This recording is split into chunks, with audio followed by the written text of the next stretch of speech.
Okay, so we're almost done, right? We figured out the differences between air pressure, the idea that we have high pressure areas and low pressure areas. Wind speed and wind direction, and then the pressure gradient force. Then we added the Coriolis force. And now one more force, the friction force, right? So, friction. Let's talk about friction. Now we're talking about the atmosphere below about 5,000 feet. Close to the ground, if you will, right?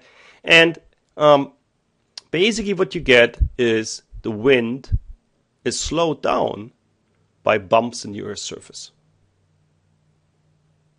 Bumps can be anything from little hills to trees to whatever. And that friction from the rough surface of the Earth is greatest right near the surface, and the higher you go up, it decreases and decreases and decreases until once you're about 5,000 feet above the ground surface, friction really has no effect.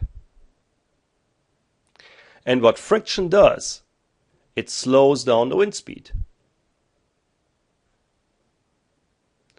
And because it slows down the wind speed, friction force reduces the Coriolis force, but it does not impact, of course, the pressure gradient force. The pressure gradient force has nothing to do with friction. The pressure gradient force is just a function of the pressure gradient. Friction reduces the speed of the wind, and therefore it reduces the Coriolis force. So think about your skier. As your skier is skiing down the hill, there's a little bit of friction between the skis and the snow. And if you have bad skis, there's a lot of friction. And you're not going to ski that fast. But that has no impact on the hill. The hill is still the same steepness. It's just your speed is slower if you have more friction. So, friction from the Earth's surface reduces wind speed. Therefore, the Coriolis force is reduced and cannot completely force the wind to change direction because it doesn't impact the pressure gradient force.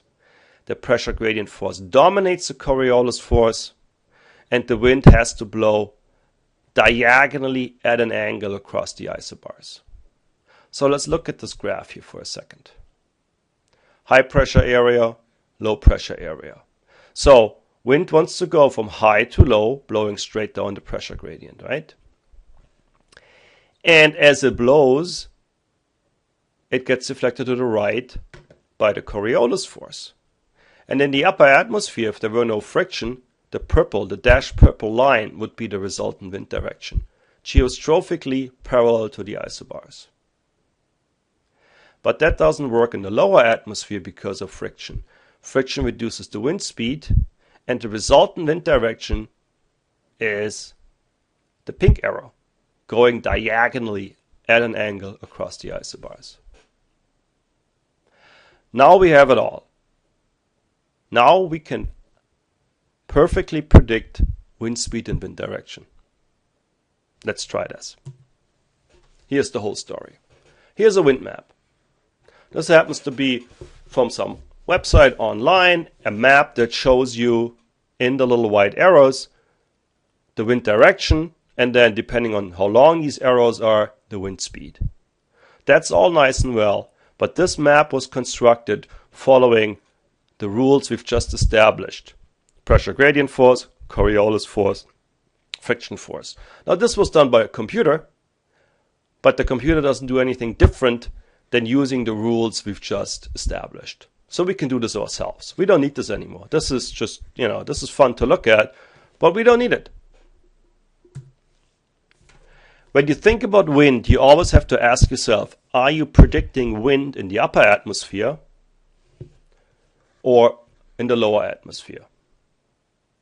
If you're in the upper atmosphere, say if you're a pilot, right, and you're flying a plane, you have to account for two forces: the pressure gradient force and the Coriolis force.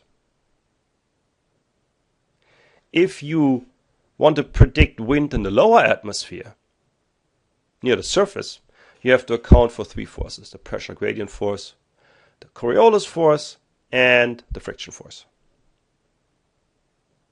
And schematically what happens is shown here. The two forces here combine to give you a geostrophic wind parallel to the isobars in the upper atmosphere. Near the ground surface, the three forces combine in such a way that the wind here has to blow diagonally at an angle across the isobars. That's all there is to wind. The same thing with some text. Well, the pressure gradient force wants the wind to blow perpendicular across the isobars, straight down the pressure gradient. At the same time that happens, the Coriolis force constantly deflects the wind. Depending on where you are, if you're in the northern hemisphere, the deflection's to the right. If you're in the southern hemisphere, the deflection's to the left. Now the wind says, well, whatever, yeah, you got two of you, and I'll make you both happy, and I can do that and by just blowing parallel to the isobars. And that's exactly what happens. We get a geostrophic wind parallel to the isobars in the upper atmosphere. The lower atmosphere, it gets a little bit more complicated because now there's a third force. Friction, right? Friction reduces the wind speed.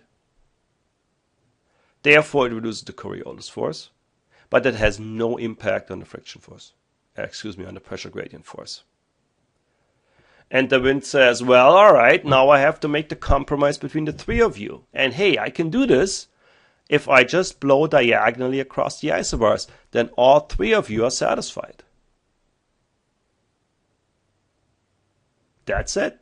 That's wind prediction. That's what they do in TV, right? We can do the same thing by looking at a high pressure hill and a high pressure hole in the upper atmosphere. Same basic story.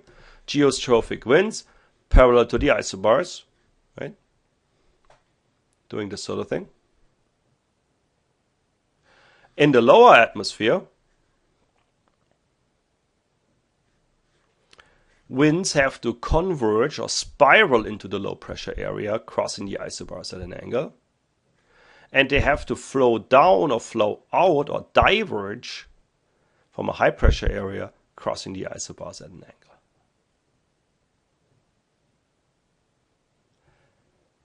That's the story of wind. Now, one more time our animation. Here we just have the pressure gradient. And that'd be great if that were the end of the story. And it would be if the Earth were not rotating, because if the Earth were not rotating, we wouldn't have a Coriolis force. Here we have a simple pressure gradient from high pressure here to low pressure up here. We can also use a high pressure cell, wind blowing straight out, crossing the isobars at a 90-degree angle. Or we can have a low pressure cell, in which case the wind would blow inwards, crossing the isobars at an angle.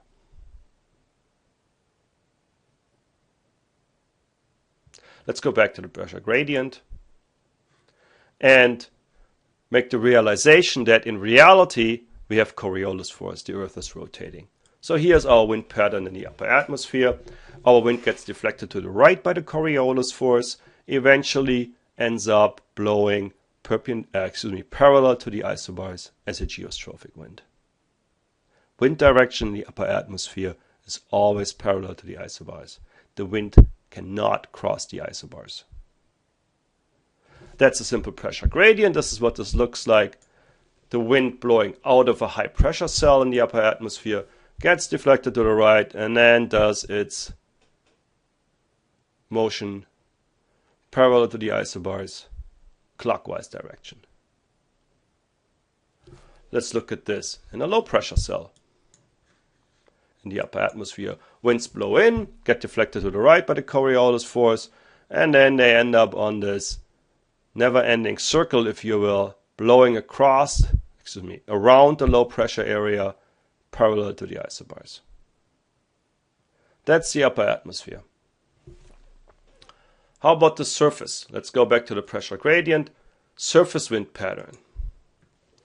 First of all, wind speeds are slower, so the arrows are moving slower because you're near the surface, you have friction. And you can see 3 arrows going here. The red arrow is the pressure gradient force, the black arrow is the Coriolis force, and then the blue is the slowing of the friction force. And if you add those 3 up, the wind has to blow diagonally across the isobars at an angle. Let's look at the high pressure cell at the Earth's surface. Wind blows out of the center, if you will, down the pressure gradient, gets deflected to the right, and crosses the isobars at an angle. Spirals or diverges out of the high pressure area. Flows down, imagine this as a hill again. Air flows down the hill, gets deflected to the right by the Coriolis force, gets slowed down by the friction force, crosses the isobars at an angle. One more time.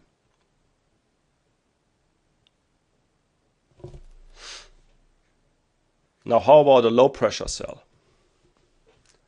near the Earth's surface?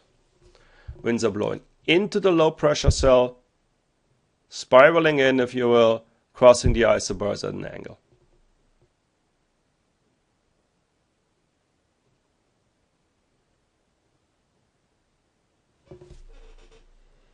All right, 3 forces: pressure gradient force, Coriolis force, and friction force. And the wind spiral into the low pressure cell. So now you really have all the necessary information you need to look at a weather map, such as this one, and be the weather person. Make the weather forecast in terms of wind speed and wind direction. Again, you start by looking at the location. Where are my highs? Where are my pressure hills? And where are my lows? Where are my pressure holes, if you will? Then you look at the isobars. That defines the pressure gradient for you, the pressure gradient force. And then you just have to realize that we're predicting wind speed and wind direction near the surface, meaning that the wind has to cross the isobars diagonally at an angle. And you can sort of mentally try to draw those wind directions in. If you want to do so, hit the stop button. Otherwise, here's the answer for you. All right? Here's a low pressure center, an area of low pressure. So air is rushing into that hole, into that low pressure center, crossing the isobars at an angle, spiraling into that low. Here's a pressure mountain, if you will, or a pressure hill, a high pressure area. Wind is flowing down that hill, and as it's flowing down the hill, it gets deflected by the Coriolis force to the right, it gets slowed down by friction force, and it crosses the isobars at an angle. So those little black arrows here are pretty accurately the wind directions on this particular day near the surface, November 10th, 2010, for example. So all you need is a weather map. All you need is the location of the highs and the lows and the isobars. And then you just need a pencil and a few simple rules. And you can make your own wind predictions. So that was pressure and wind part 1. There's a handout about the Coriolis force, and remember there's also a worksheet you need to fill out. So we talked about air pressure variations. We set up the wind story, the fact that wind has a speed and a direction. And then we talked about the 3 forces: pressure gradient force, Coriolis force, friction force. And then we brought it all together. Chapter 5, pages 97 to 103.